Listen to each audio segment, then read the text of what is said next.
Hello बच्चों, कैसे हैं आप सब। आई होप कि आप लोग सभी अच्छे होंगे, बढ़िया होंगे। और तो आपका स्वागत है हमारे YouTube channel eventual academic classes में। और मैं हूं आपका दोस्त अमन बंसल। और आज हम लोग जो है फ्लेमिंगो बुक से चैप्टर सेकंड के बारे में चर्चा करेंगे। इससे पहले हम लोगों ने फ्लेमिंगो बुक से ही फर्स्ट चैप्टर की बात की थी, जिसका नाम था द लास्ट लेसन। लेकिन आज हम जो है सेकंड चैप्टर, जिसका नाम है लॉस्ट स्प्रिंग, उसके बारे में बात करेंगे। तो चलिए शुरू करते हैं।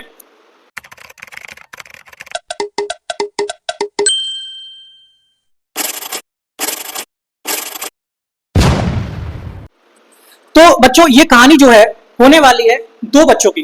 ठीक है, तो इस कहानी के अंदर दो बच्चे जो है अपना बचपन खो देते हैं। बचपन कैसे कि कुछ लोग काम करके, कुछ अपनी जो इच्छाएं होती हैं उनको पूरा ना करके, ऐसे जो है अपने बचपन को त्याग देते हैं। इस कहानी का नाम होता है लॉस्ट स्प्रिंग।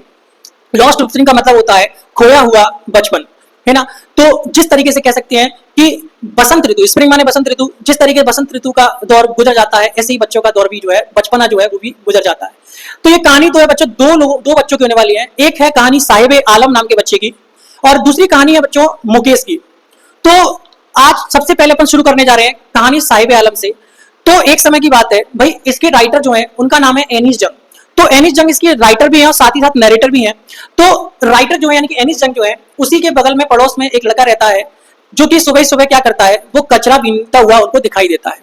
ठीक है, तभी वो जब देखती हैं तो उससे पूछती हैं, क्या तुम ये रोज करते हो, या फिर ये तुम क्यों कर रहे हो। तो बच्चा बड़ी मासूमियत से आंसर देता है कि भाई एक तरीके से मैं जो है कचरा बीन रहा हूँ, रैक पिकिंग कर रहा हूँ। ठीक है, तो बोलती है तुम स्कूल नहीं जाते क्या। तो जो बच्चा है ना, वो बोलता है कि हमारे आसपास कोई स्कूल ही नहीं है। ठीक है, तो मैं कैसे जाऊंगा।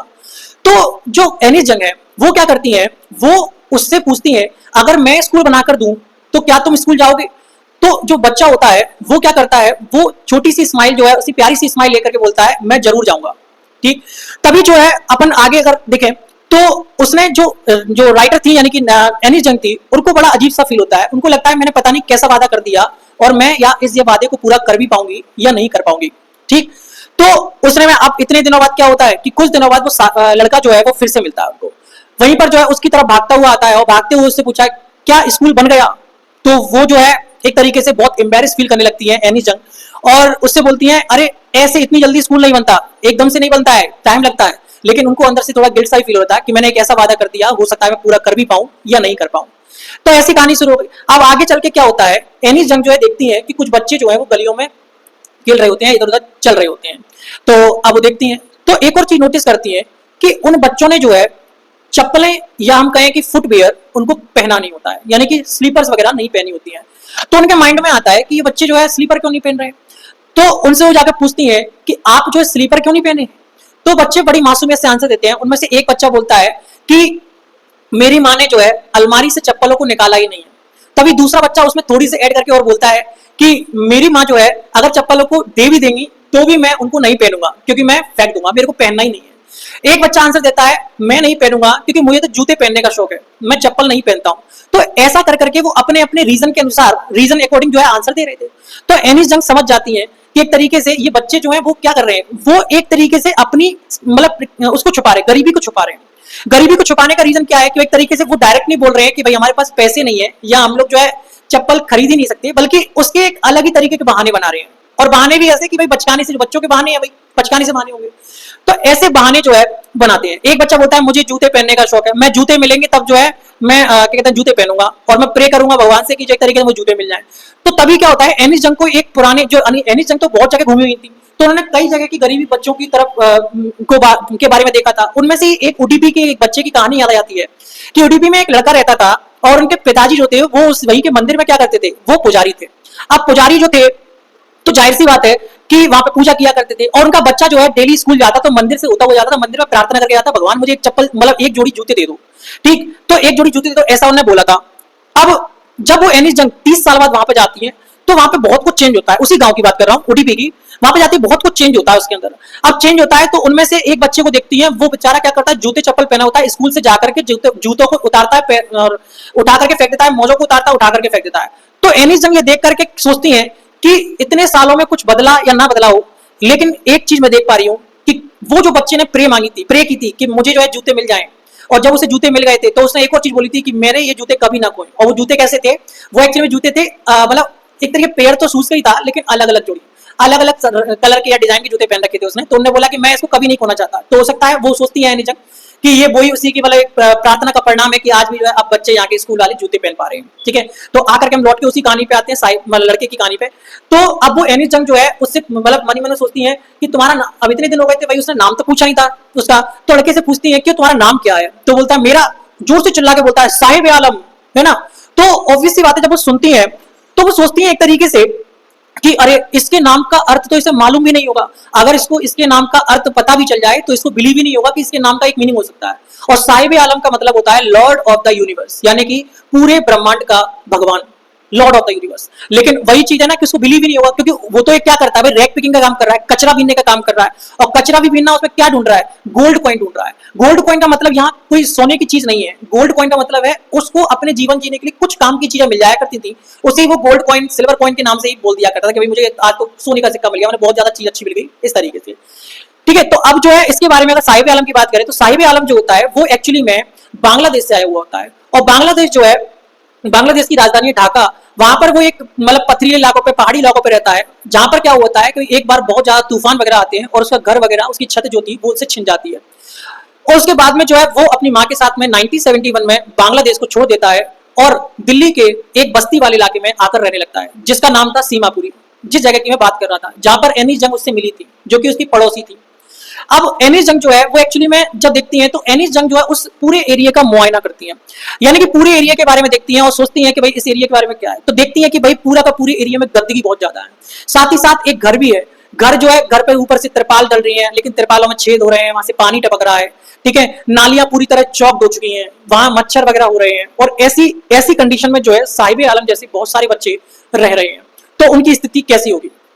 तो इतने दिन गुजर जाते हैं।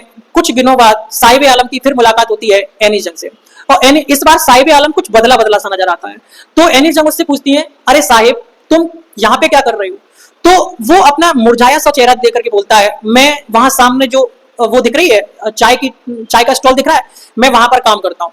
तो एनिस जंग से पूछती है, क्यों, तुमने वो वाला काम छोड़ दिया अपना, जो रैक पिकिंग वाला? तो उन्होंने बोला, मैं तो वो वाला काम छोड़ दिया, अब मैं यहाँ चाय की स्टॉल पे काम करता हूँ, मुझे 800 रुपए मिलते हैं और साथ ही साथ मुझे खाने पीने की यहाँ से चीजें मिल जाती है। तो और फिर वो जो एक्चुअली में उसके बाद में उससे वो पूछती है, कौन? एनी जंग, अच्छा क्या तुम इस काम को करके खुश हो? तो साहिब आलम कुछ आंसर नहीं करता, बस एक छोटा सा जो है एक तरीके से मायूस सा चेहरा बना देता है। एनी जंग समझ जाती है कि अपने काम से बिल्कुल खुश नहीं है। ठीक है, लेकिन जो है एक तरीके से वो इतना भी समझ जाती है कि कैसे एक बोझों तले उसकी जिंदगी दब कर रह गई। उसका जो पहले रैक पिकिंग का बैग था ना, वो उसका साइज बड़ा होता है, और जो चाय की केटली होती है उसका साइज छोटा होता है, उसको कनिस्टर बोलेंगे। ठीक है, टी कनिस्टर। तो टी कनिस्टर ज्यादा हैवी दिखता है उसको, किसके कंपैरिजन में? उस रैक पिकिंग की थैली के कंपैरिजन में। क्यों? पहले साहिब आलम जो उस रैक पिकिंग की थैली को उठाता था ना, कचरे की थैली को, तो वो एक्चुअली में खुद का मालिक खुद होता था। लेकिन अभी क्या है, अभी ऐसा नहीं है। एक्चुअली में साहिब आलम अब खुद का मालिक खुद नहीं रह गया। क्यों नहीं रह गया? क्योंकि जाहिर सी बात है, अब वो किसी और के दबाव में रहकर काम करता है ना, और उसको वही काम करना पड़ता है जैसा वो कहते हैं। तो यहां पर साहिब आलम की स्टोरी जो है फिनिश हो जाती है। अब वहीं उसकी दूसरी स्टोरी शुरू होती है, जो कि एक तरीके से मुकेश नाम के लड़के की होती है। अब मुकेश नाम का लड़का जो है वो एक्चुअली में उसकी जिद होती है, डिटर्मिनेशन होती है कि मैं जो है बड़ा होकर के मोटर मैकेनिक बनूंगा। और सबसे यही बोलता है, मैं मोटर मैकेनिक बनूंगा, मैं मोटर मैकेनिक बनूंगा, मैं गाड़ी चलाऊंगा, मैं गाड़ी चलाना सीखूंगा, ऐसा वो बोलता रहता है। ठीक है, अब ऐसा कह सकते हैं कि भाई एक तरीके से जो मुकेश है, तो वो रहता है फिरोजाबाद में। और फिरोजाबाद जो है वो फेमस होता है बैंगल्स मेकिंग के लिए। बैंगल्स मेकिंग मतलब जहां पर एक तरीके से चूड़ियां बनाई जाती हैं। पूरे भारत में फिरोजाबाद बैंगल्स मेकिंग के लिए फेमस है, और वहां की हर दूसरी फैमिली बैंगल्स मेकिंग का काम किया करती थी। उन्हीं के बीच में रहता है भाई मुकेश। मुकेश भी फिरोजाबाद में रह रहा है, लेकिन वो भी एक फिरोजाबाद की एक बस्ती में रह रहा है, जो कि एक टूटी फूटी सी बस्ती है जिसमें भी गंदगी पड़ी हुई है। ऐसी हालतों में वो भी रह रहा है।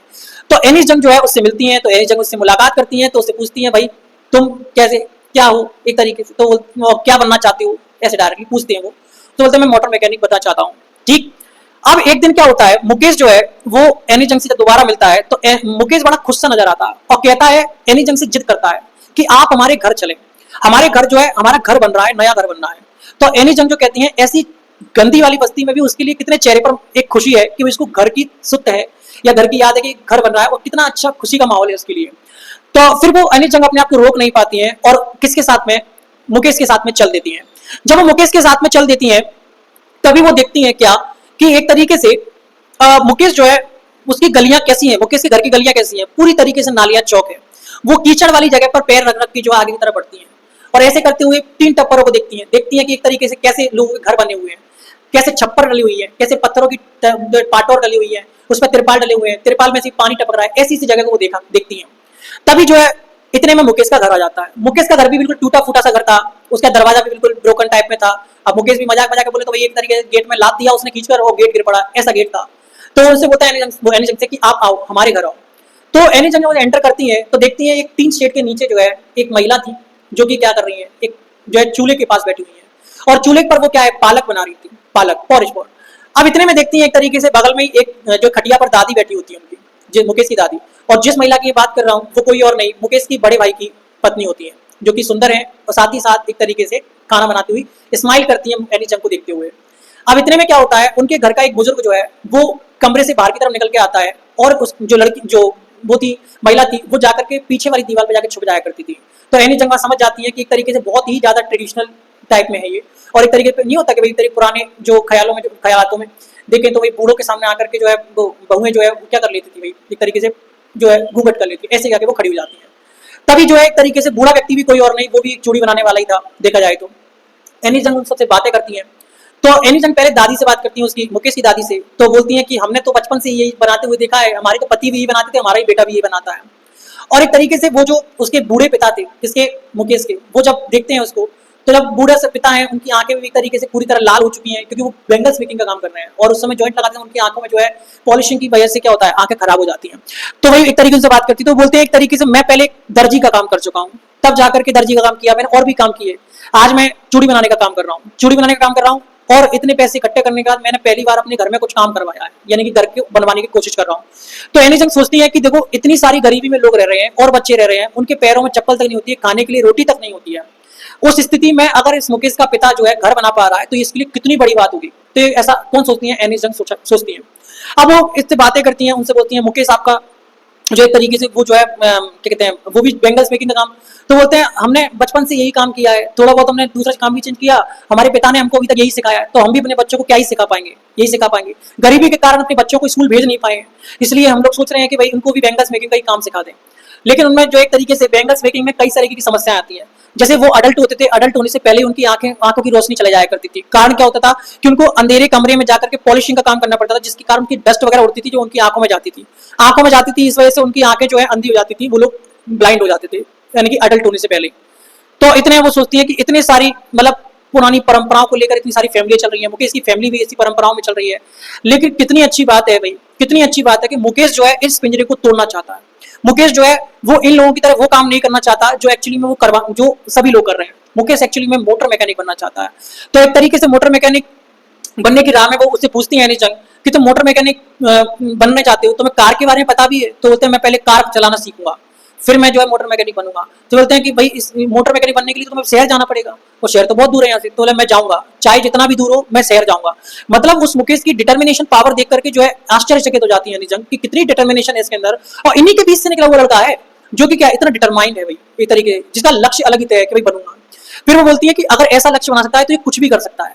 तो एक तरीके से जो है उससे बोलती है कि तुम प्लेन उड़ाना क्यों नहीं सीखते हो, है ना, मतलब तुम मोटर मैकेनिक बनना चाहते हो तो एयरप्लेन जो है ड्राइवर क्यों नहीं बनना चाहते, एयरप्लेन उड़ा लो। तो बोलते हैं नहीं मैं जमीन से शुरू करना चाहता हूँ। मतलब कितनी बड़ी सोच है उसकी कि एक तरीके से वो अपनी परिस्थितियों से लड़ भी रहा है, अपनी परिस्थितियों से उन्हीं के अनुसार बाहर आना चाहता है, एक हवाई ख्याल नहीं देखना चाहता। तभी वो जो एक तरीके से आज भी अपन देखें फिरोजाबाद में तो ऐसे ही कुछ मुकेश के तरह कोई लड़के होंगे या मुकेश ही होगा जिसकी वजह से आज हम देख पाते हैं कि फिरोजाबाद के ऊपर से फ्लाइंग एक तरीके से फ्लाइट वगैरह गुजरती हैं। तो एनी जंग देखती हैं तो वही बड़ी खुश होती हैं कि एक तरीके से अगर मुकेश जैसे लड़के ने कभी ऐसा सपना देखा नहीं होता तो शायद ऐसा होता कि उसके ऊपर जो है फिरोजाबाद के ऊपर से जो है कभी प्लेन गुजरता ही नहीं। और देखा जाए तो आज जो है वो प्लेन जब गुजरता है तो फिरोजाबाद के लोग जब ऊपर की तरफ देखते हैं तो सिर उठाना सीख गए हैं वो लोग, है ना। वो जो एक तरीके से सिर झुकाना नहीं, पहले सिर झुकाकर जीते थे, अब वो सिर उठाकर जीना सीख गए हैं। ठीक है, तो बच्चों ये दोनों स्टोरी होती हैं लॉस्ट स्प्रिंग के अंदर। तो अगर आपको ये स्टोरी पसंद आई हो तो एक्चुअली में आप लोग इसको कमेंट करें, लाइक करें, शेयर करें, ताकि इस मतलब आगे वाली वीडियोस के लिए मुझे और कॉन्फिडेंस आ सके, मैं और अच्छे से स्टोरी सुना सकूं आपको। और कोशिश करेंगे अगली बार बहुत जल्द मिलेंगे, क्योंकि पिछली वाली वीडियो इस वाली वीडियो बहुत ज्यादा गैप हो गया क्योंकि कुछ कारण से मैं बिजी शेड्यूल की वजह से नहीं बना पाया। लेकिन कोशिश करूंगा कि मैं हर संडे को वीडियो ला पाऊं और आई होप कि आपको वीडियो पसंद आई होगी। और आप जो है इसके साथ बुक भी रीड कर सकते हैं। बुक रीडिंग के लिए मैंने कुछ इसकी एक समरी टाइप में जो है शॉर्ट्स में डाली हुई है वीडियो के साथ, मतलब वीडियो के लगा करके, तो आप चाहें तो उसको भी देख सकते हैं, ताकि आपको एक पूरे चैप्टर की समरी टाइप में मिल जाएगी। मैं भी छोटा छोटा करके समरी और डालूंगा, जिसको आप देख लेंगे। लाइक करें, शेयर करें। थैंक यू, धन्यवाद।